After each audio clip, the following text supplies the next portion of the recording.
Des gendarmes formés à Conakry par le Club des jeunes filles leaders de Guinée, une ONG composée d'adolescentes qui lutte contre des violences faites aux jeunes filles. Pour la formatrice, les pratiques doivent changer.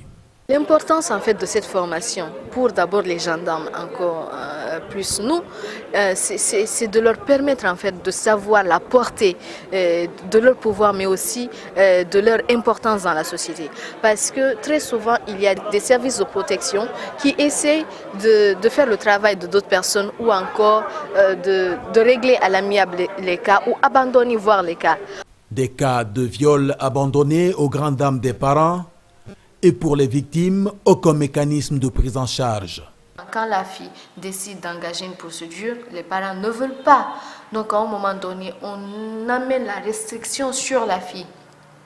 À ce stade, on a vraiment besoin d'un centre d'accueil, d'un centre de réinsertion pour permettre à la fille de venir en fait, d'être dans un endroit plus sûr, plus sécurisé. Avec la mise en place de la brigade spéciale de protection des personnes vulnérables, et les efforts de l'Office de protection du genre, des enfants et des mœurs, plusieurs plaintes sont enregistrées. Cette mère de famille attend le jugement de l'homme qui a violé sa fille de 2 ans. J'ai laissé ma fille avec ma soeur qui se stressait. Et quand je suis revenue du marché, on m'a dit que ma fille a commencé à se plaindre. Elle dit qu'elle avait mal. Et après les vérifications, on l'a amenée à l'hôpital. On a trouvé que c'était vrai. Le problème est allé à la justice. Mais finalement, j'ai appris que le jeune a été relâché. Depuis quelque temps, les langues se délient sur le viol en Guinée, mais le phénomène va durer si les parents ne prennent pas conscience, alerte cette syndicaliste. Quand ces enfants sont violés ou violentés, ils n'en parlent pas.